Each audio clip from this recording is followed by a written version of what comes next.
If you've played a Pokémon game since 1996, you know the exact frustration of stepping into a dark cave and triggering a seemingly endless string of Golbat encounters. Because of that sheer abundance, it's incredibly common to treat this Pokémon as an annoying hurdle, a temporary stepping stone you catch, level up, and immediately evolve to get something better. But the math points to a bizarre dilemma. Depending on how you play, keeping this Pokémon locked in its middle evolutionary stage actually provides superior strategic value compared to fully evolving it. It introduces a classic problem of resource allocation versus stage optimization. Do you spend your time maximizing raw endgame stats, or do you halt the process early to capitalize on specialized utility?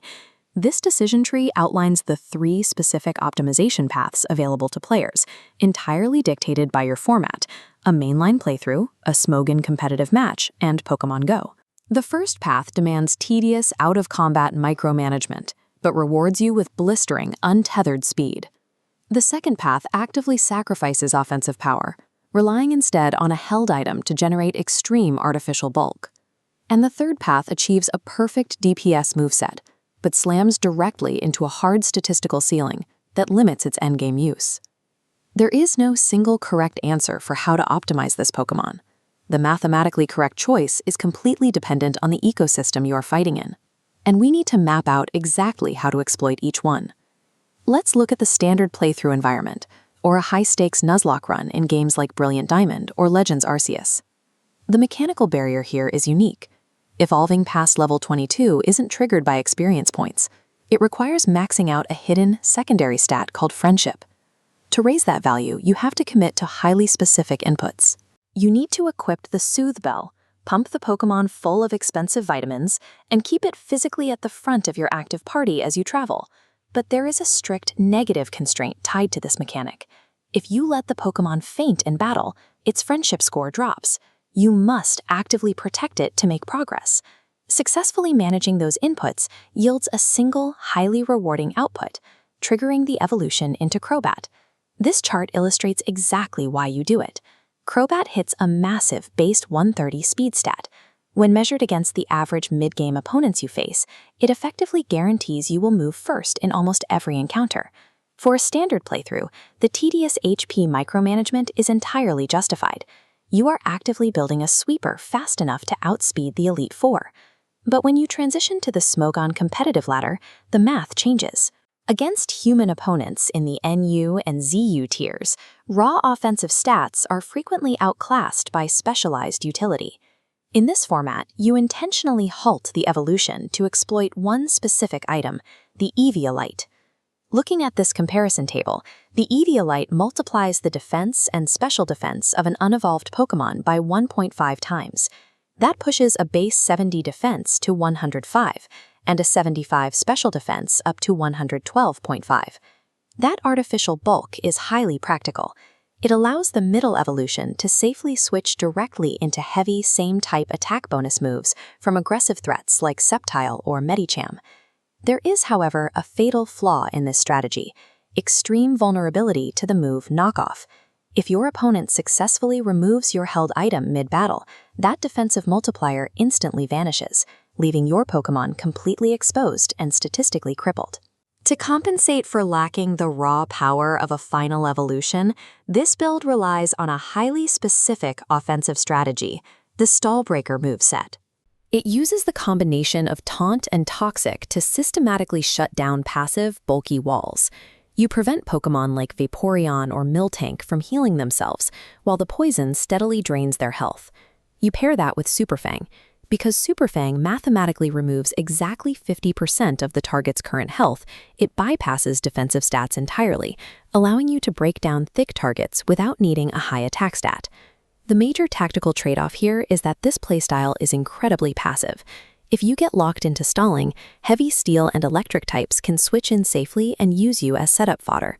You also bring Defog, providing essential utility by clearing entry hazards like spikes and stealth rock away from your team's side of the field.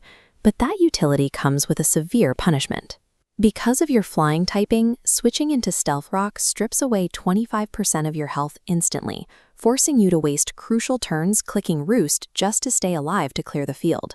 The Eviolite competitive build is a highly specialized, high-maintenance core. It requires precise hazard control from your team to justify trading away a Final Evolution's offensive presence.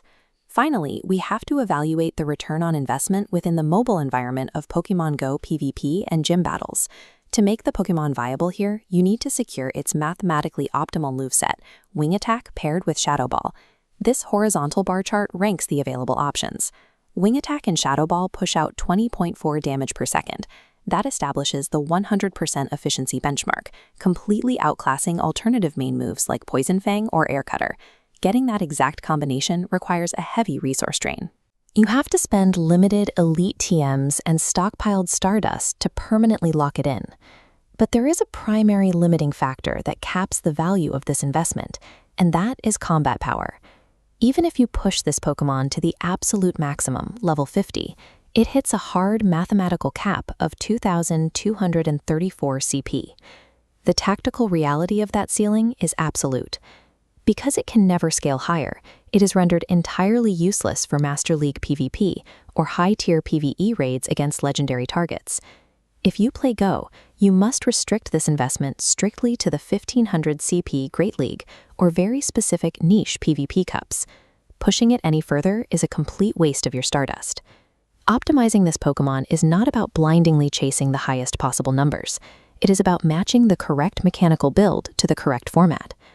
This quadrant chart maps our strategic value against the effort required to build it. We plot the competitive Eviolite stall breaker high on both axes. It requires heavy maintenance to use, but yields immense value on the competitive ladder. To make that quadrant work, you must deliberately draft team support, ground types to absorb electric attacks, and dedicated hazard removers to keep the field clean. The Pokémon Go Great League build plots firmly into the low-effort, niche value space. If your primary goal on mobile is high-end PvE or Master League dominance, you need to abandon this path entirely. The math simply does not support it. That leaves the Crobat evolution path, sitting squarely in the medium-effort, broad-value quadrant. If you are playing a Nuzlocke or a casual playthrough, ignore Eviolite strategies completely. Do the friendship micromanagement and secure the final evolution. You will need that 130 base speed to clear the Elite Four. Resource optimization across these different game environments requires understanding your actual win condition before you allocate your time.